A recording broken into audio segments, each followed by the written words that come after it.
des Fées à Coulanges-sur-Yonne, couturière créatrice, vous propose une collection naissance unique et personnalisable avec broderie pour accompagner les enfants dès leur plus jeune âge. Gigoteuse, bavoir, cape de bain, sac à dos, Fil des Fées création artisanale et originale en textile biologique et français.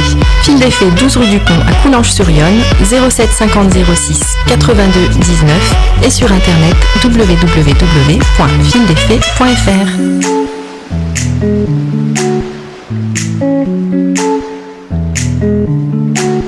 Bonjour à tous les auditeurs de Flotteur FM. Alors aujourd'hui, je vais vous parler du tarot de Marseille et c'est Judicaël qui propose ces ateliers au collectif. Je suis Judicaël, psychotarologue et énergéticienne. Alors pour commencer, quelle définition pourrions-nous donner au tarot ? Le tarot, c'est un jeu de cartes qui a toujours la même structure, c'est-à-dire 78 cartes répertoriées ainsi. 4 couleurs que sont le trèfle, le pique, le cœur et le carreau. Des cartes allant de 1 à 10, suivies de ce que l'on appelle des têtes, valet, dame, roi et cavalier. Puis 21 cartes que nous appelons communément les atouts dans le jeu classique du tarot ou arcane majeure dans le langage des initiés, ce qui nous donne 21 plus 56 cartes. Au total, 77, la 78e carte s'apparente à l'idée du joker. On l'appelle l'excuse dans les règles du tarot à jouer, mais aussi le mât ou le fou dans le langage des initiés. Pourquoi parle-t-on du tarot de Marseille ? Quel est le rapport entre ce jeu et la ville ? L'origine du tarot est multiple. On en trouve des traces un peu partout dans le monde et à différentes époques, comme en Égypte ancienne, en 4189 avant Jésus-Christ, ou encore en Chine, en 550, toujours avant Jésus-Christ. Concernant l'Europe, les premières traces du tarot répertoriées à ce jour se situent à la fin du Moyen-Âge, entre le XIVe siècle en Italie et le début du XVIe siècle en France. La raison pour laquelle le tarot est dit de Marseille, c'est simplement parce qu'il a été édité en grand nombre par les maîtres quartiers qui, pour des raisons de taxes allégées, résidaient à Marseille.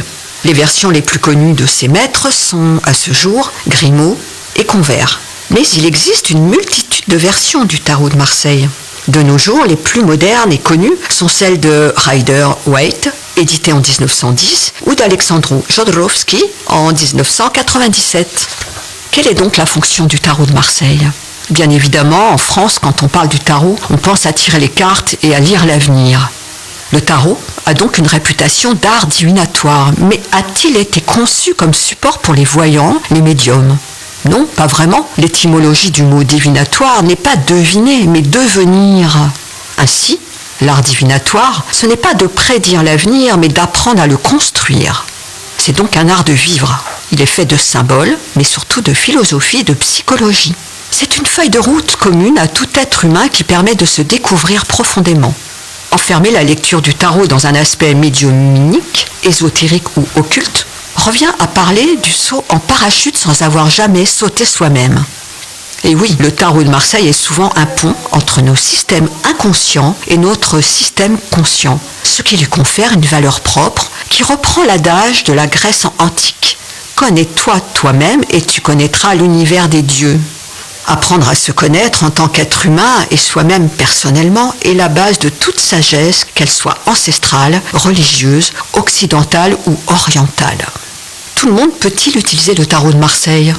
La réponse est oui, bien sûr, mais si vous désirez percer les secrets de cet outil, il est nécessaire d'apprendre à le lire. Les images sont des informations subtilement codées dont il vous appartient d'apprendre la technique, puis de vous en détacher pour vous laisser guider par ce qui vous habite au présent. Vous pouvez acheter un livre pour découvrir les secrets du tarot. Mais toutes les versions que j'ai pu lire, et croyez-moi, j'en ai lu bon nombre, il est difficile de faire le pont entre ce que vous vivez au quotidien et ce que vous lirez. C'est pour cela que je dispense des cours de tarot, pour aider à cette traduction, afin que cet outil devienne un compagnon de vie quotidienne. C'est un apprentissage qui demande du temps et de l'investissement. Mais si vous avez envie de découvrir les secrets du tarot de Marseille, je dispense des ateliers de découverte, mais aussi des cours individuels ou par petits groupes, en présence ou à distance. Pour plus d'informations, vous pouvez me joindre, Judicaël, au 06 69 28 25 25. Et que le chevalier du tarot guide vos pas. À bientôt, j'espère. Au revoir.